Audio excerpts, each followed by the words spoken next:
नमस्कार। आप सभी के अपने चैनल जय गुरुदेव उत्तराखंड पर एक बार फिर से बहुत बहुत स्वागत है। कामना करते हैं कि आप और आपके परिजन सभी स्वस्थ होंगे। इसी कामना के साथ बढ़ते हैं आज के इस अद्भुत क्रमांक की ओर। आज का ये दिव्य क्रमांक बहुत ही चमत्कारिक होने वाला है, क्योंकि आज हम बात करने वाले हैं एक मुख्य पहलू पर, जो कि निसंदेह आपके जीवन के सारे कष्टों से आपको निजात दिलाएगा और आपके जीवन में जितनी भी परेशानियां चल रही हैं, महाराज जी के आशीर्वाद से वो सारी परेशानियां ओझल हो जाएंगी। तो इसीलिए आज का ये दिव्य क्रमांक जहां तक भी पहुंच रहा है, सारे अनन्य दर्शकों को मैं अवश्य ये कहूंगा कि आज का क्रमांक पूरी तरह से जीवन परिवर्तक है। तो इसीलिए क्रमांक के साथ में बने रहिएगा। आइए प्रारंभ करते हैं आज के इस दिव्य अध्याय को। एक बार की बात है, श्री कैंची धाम में महाराज जी का एक बहुत ही संत समागम हो रहा था। वहां पर महाराज जी के एक अनन्य भक्त पहुंचते हैं, जो कि महाराज जी से अपने कई सारे प्रश्नों के प्रति उत्तर चाहते हैं। और होता क्या है, जैसे कि आप सभी जानते ही हैं, कैंची धाम तो सदैव भक्तों का तांता ही लगा रहता है। ऐसे में जब अनन्य भक्त की बारी आती है तो वो महाराज जी के समक्ष जाकर बैठ जाते हैं। जैसे ही वो अपने मन की व्यथा महाराज जी से कहने वाले होते हैं, तो महाराज जी एकाएक बोल उठते हैं कि हम कुछ नहीं जानते, जो कहना है जाकर हनुमान जी से कह दे। महाराज जी का इस प्रकार से संकेत पाते ही वो श्री हनुमान जी के जो मंदिर है वहां पर श्री हनुमान जी के दर्शन करते हैं। और महाराज जी इस ओर इंगित करने के साथ साथ एक बात हम सभी के लिए भी सांकेतिक रूप में हमसे कहते हैं। वो क्या है कि इस संपूर्ण संसार में, इस कलयुग में, यदि कोई जीवन के सारे कष्टों का हरण बड़ी तीव्रता से कर सकते हैं, वो कोई और नहीं श्री हनुमान जी हैं। और महाराज जी और श्री हनुमान जी में किसी प्रकार की भिन्नता जाननी ही नहीं चाहिए, क्योंकि महाराज जी श्री हनुमान जी ही हैं। और इस प्रकार से यदि इस बात को हम देखें तो हमारे जितने भी कष्ट आज के समय में चल रहे हैं, ये सारे कष्ट केवल क्षण भंगुर है। और महाराज जी से जुड़ने वाला कोई भी अनन्य भक्त किसी प्रकार से भी दुख में रह ही नहीं सकता, क्योंकि महाराज जी का सानिध्य मिलने से ही जीवन में बहुत से कल्याण हो जाते हैं।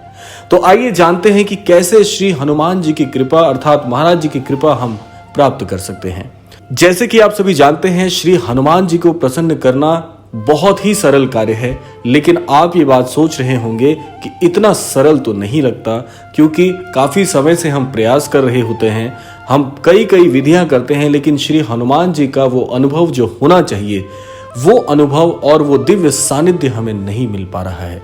एक बात मैं आप सभी को बता दूं, क्योंकि महाराज जी ने जब ये बात सांकेतिक रूप से अनन्य भक्त से कही है, तो ये अकाट सत्य है कि श्री हनुमान जी के समक्ष कही जाने वाली बात स्वयं श्री महाराज जी तक पहुंचती है।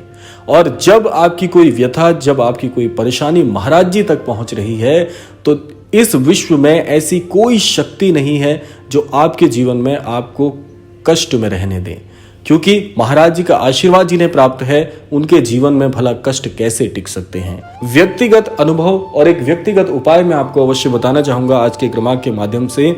जो भी अनन्य भक्त काफी समय से बहुत परिश्रम कर रहे हैं, जिनके जीवन में परिश्रम खत्म ही नहीं हो रहा है, जिनके जीवन में असफलताओं का दौर सा चल पड़ा है, कोई भी कार्य करते हैं, किसी भी कार्य की जिम्मेदारी लेते हैं, वो कार्य सिद्ध ही नहीं होता, वो कार्य कभी भी पूरा नहीं हो पाता, हम चाहे कितनी मेहनत कर लें। अगर आप भी इस दौर से गुजर रहे हैं, जहां तक भी ये क्रमांक सुना जा रहा है, जहां तक भी ये क्रमांक प्राप्त हुआ है, उस हर एक अनन्य दर्शक को मैं बात कहना चाहूंगा कि अगर आपके जीवन में भी ऐसा हो रहा है, तो आप एक सरल सा उपाय कीजिएगा, जो कि व्यक्तिगत रूप से मैं भी करता हूं, और कई बार मुझे मेरे जीवन के वो कष्ट से पूरी तरह से निजात मिली है, और दोबारा वो कष्ट पलट के जीवन में आया ही नहीं है। वो उपाय क्या है? बहुत सरल सा उपाय है। देखिए, जैसा मैंने आपको प्रारंभ में बताया कि श्री हनुमान जी और महाराज जी में किसी प्रकार की भिन्नता नहीं माननी चाहिए। दोनों एक ही स्वरूप हैं, दोनों एक ही ऊर्जा हैं।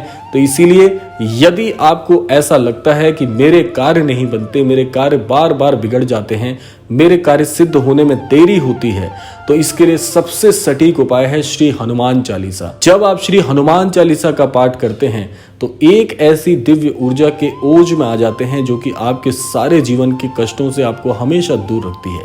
क्योंकि एक बात जो कि श्री हनुमान चालीसा में ही निहित है कि जब जब किसी प्रकार की नकारात्मकता हम पर हावी हो जाती है। और आप जब श्री हनुमान चालीसा का पाठ करते हैं तो श्री हनुमान चालीसा के पाठ के ओज के सामने भला कैसी कोई नकारात्मकता टिक सकती है।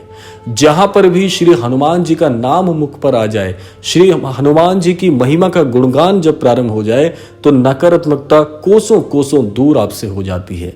तो इसीलिए मैं आप सभी को यह कहना चाहूंगा कि श्री हनुमान चालीसा का जो पाठ है उसे जीवन का मुख्य भाग बना लीजिए। जिस प्रकार से आप ईश्वर का नाम लेना नहीं भूलते, आप ईश्वर को याद करना नहीं भूलते, भोजन करना नहीं भूलते, अपने कार्य क्षेत्र में काम करना नहीं भूलते, तो ऐसे ही अभिन्न अंग बना लीजिए श्री हनुमान चालीसा के पाठ को।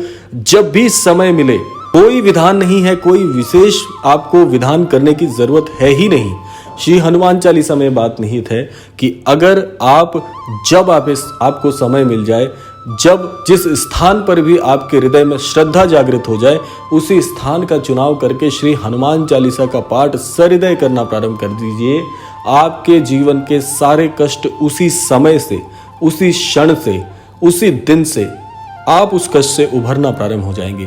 और जितना ज्यादा नियमितीकरण इसमें रखेंगे, यानी कि जितना ज्यादा इसको नियमबद्ध होकर करेंगे, आपके जीवन में कष्ट आने से पहले 100 बार सोचेंगे कि इस दिव्य व्यक्ति के जीवन में मुझे कुछ भी हासिल नहीं होगा, क्योंकि ये पूरी तरह से श्री हनुमान जी के दिव्य ओज से ओतप्रोत व्यक्ति है।